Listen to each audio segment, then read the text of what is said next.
Deixa que eu falo, tudo bem, galera? Eu sou Alex Bagé, tô passando aqui para nossa resenha sobre futebol. Mudanças à vista no Grêmio. E tem muita coisa que a gente tem que falar sobre isso aí. Ontem o Renato optou por alguns nomes, algumas peças que eu acredito que nos próximos jogos, melhor dizendo, ele vai repensar. Por quê? Porque tem algumas situações que são muito claras na maneira de jogar do Grêmio. E ontem, depois do jogo, mesmo já tarde da noite, até porque o jogo foi 9h30, né? Eu mantive muitos contatos com pessoas muito próximas aí do vestiário do Grêmio a respeito de algumas insistências. Porque, por exemplo, se tem uma estatística que mostra que o Matheus Henrique não está bem, o Jean-Pierre não está bem, a primeira função de meio campo do Grêmio, ela tem algumas opções que são o Lucas Silva, que ontem não podia jogar porque estava suspenso. A gente pode considerar aí também o Tassiano, que foi a opção do Renato, e para mim é a mais equivocada. E inclusive obtive a concordância de muitas pessoas dentro do Grêmio sobre essa situação. Eu disse, por que não joga o Darlan? O que o Darlan faz de errado nesse time do Grêmio, sendo que tem uma estatística que mostra que se pegar as duplas de volante, Matheus Henrique e Maicon, Matheus Henrique e Tassiano, Matheus Henrique e Lucas Silva, Matheus Henrique e Darlan, a gente vai chegar à conclusão fácil. Os números mostram que sempre que o Darlan teve em campo foi justamente os melhores momentos do Matheus Henrique, porque o Matheus Henrique não pode ser transformado num primeiro volante. O Matheus Henrique não é um primeiro homem. Aliás, essa figura praticamente não existe no Grêmio. O primeiro homem que tem no Grêmio se chama Lucas Araújo, que é um menino que o Renato deu uma, duas oportunidades e não deu mais. O Lucas Silva também já era um segundo, que é transformado em primeiro. E o Maicon, quando entra, o Maicon entra para ser um organizador, né? O Maicon é um segundo, até um terceiro homem, mas ele não é um primeiro volante. E aí sobrecarrega quem? O Matheus Henrique. Mas por que se o Darlan é o primeiro volante? Põe o Darlan para jogar. É sobre isso que eu quero falar e trocar uma ideia com vocês. Dá o like no vídeo, dá o joinha para fortalecer a resenha. Te inscreve no canal e espalha nos grupos de WhatsApp. Põe o Matheus Henrique numa função em que o Matheus Henrique seja o melhor jogador possível. Eu fico pensando o seguinte, tem momentos que você tenta acomodar outros tipos de jogadores com outras características, justamente que você daqui a pouco tem 3, 4 bons jogadores e vai tentar modificar algum tipo de função para não perder a característica desses jogadores dentro do teu time. Mas não é o que está acontecendo no Grêmio. O Tassiano, ele começa como um primeiro, daqui a pouco quem estava de primeiro é o Matheus Henrique, o Tassiano estava adiantado, daqui a pouco o Matheus Henrique tentava. Eu entendi o que o Renato tentou fazer. O Renato tentou pegar essa qualidade do Matheus Henrique e fazer com que ele fosse buscar a bola na linha dos dois zagueiros para trazer essa bola com um pouco mais de qualidade, quem sabe até para o Jean-Pierre, para empurrar o Jean-Pierre um pouco mais para frente. Jean-Pierre, vamos acordar, você precisa aparecer um pouco de novo, botar a bola embaixo do braço, sabe? Pegar a bola e resolver, deixa comigo que eu sou o 10 do Grêmio. Tem que fazer isso, Jean-Pierre, porque senão daqui a pouco as críticas vão aumentar. Mas aí por que você busca isso?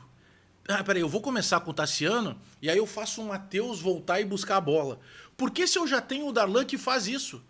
E o Darlan já mostrou que é competente nisso.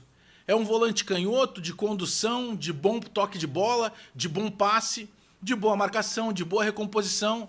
Não, mas é que o Matheus Henrique, ele pode trocar com o Tassiano eu ganho estatura. Com o Lucas Silva eu ganho estatura. O Grêmio não é um time de basquete. O Arthur, o próprio Matheus Henrique, o Darlan, eles são realmente volantes de pequeno porte, mas eles têm muita qualidade, eles compensam com a saída de bola qualificada. Então, quando você pega e desloca o Matheus Henrique para que ele vá buscar essa bola à frente dos zagueiros, não tinha necessidade, porque se você põe o Darlan busca essa bola entre os zagueiros, entrega para o Matheus entrega para o Jean-Pierre e o time naturalmente vai jogando um pouco mais compactado. Então as mudanças à vista no Grêmio, elas são necessárias. São as famosas lições que tem que ficar desse confronto contra o Palmeiras. E outra, vai para a coletiva. Porque foi um tempo do Grêmio e um tempo do Palmeiras. Não. Os dois tempos foram do Palmeiras. O Grêmio melhorou em relação a ele no segundo tempo. Mas o primeiro tempo, senhores, ontem se nós tivéssemos tomado 5, 6, olha, não seria nenhum exagero. Tem 3 bolas na trave e tem pelo menos 2 defesas monumentais do Vanderlei.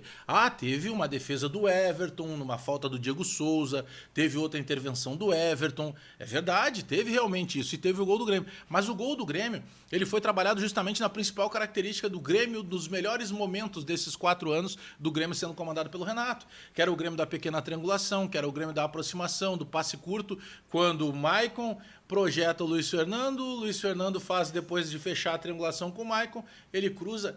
E tem que usar essa bola aérea do Diego Souza. Eu não vejo ninguém no futebol brasileiro hoje subindo com a saúde que sobe o Diego Souza. Ele tem vários defeitos, ele reclama o tempo inteiro, ele fica batendo nas pernas, toda vez dando palmada nas pernas quando alguém erra. Só que a jogada do pivô e essa jogada aérea, ele sobe consciente, com uma saúde, com uma impulsão, e é a velocidade e força como se fosse um chute a cabeçada do Diego Souza. Então essas mudanças do Grêmio tem que acontecer para ontem. Poxa, o Grêmio conseguiu fluidez lá pelo lado esquerdo com o Diogo Barbosa. A ausência do Jeromel, o David Braz está quebrando galho. O Kahneman tem mantido a regularidade como sempre, o Vanderlei cresceu demais, o Diego Souza continua sendo decisivo. Bom, tem que ver o que está acontecendo com essas peças que estão abaixo. Por que o Jean-Pierre não está conseguindo jogar? Poxa, peraí, vamos chamar o Jean-Pierre. Teve um momento onde ele virou segundo volante. Na carreira dele toda de base, ele chegou a fazer isso. Mas será que é o que ele quer fazer agora? Será que é o que ele sabe fazer? Então eu penso que o Renato pode olhar essa situação. E se não está conseguindo jogar com o Jean-Pierre ou com o Matheus, vamos tentar mudar. Mas essa primeira função não tem sentido começar com o Tassiano. O Grêmio não pode começar com o Tassiano. O Tassiano tem que ser uma alternativa. Bom, precisou para segundo tempo, ele tem vontade, como diz o Paulo Luz, jogador macho, vai para cima, beleza. Mas não pode começar por ele numa função fundamental. Porque daí para tentar colocar o Tassiano no time, o Renato mexeu o Matheus, então ele mexe em duas peças. Ele não mexeu só numa entrada do Tassiano na vaga do Darlan. Não, ele teve que mudar o posicionamento da função do Matheus. Então ele acabou mexendo em duas funções. Não mexe. Quer fazer um teste? Faz um teste no segundo tempo com o Tassiano. O Grêmio tem que começar jogando com o Darlan. É o que tem para agora. Bom, não gostam do Darlan, querem contratar, depois contratem. Mas nesse momento, o melhor meio-campo do Grêmio, ele tem Darlan e Matheus Henrique. Ele não tem Tassiano e Matheus Henrique. Ele não tem Lucas Silva e Matheus Henrique. Ele tem Darlan e Matheus Henrique com uma saída de bola muito mais qualificada.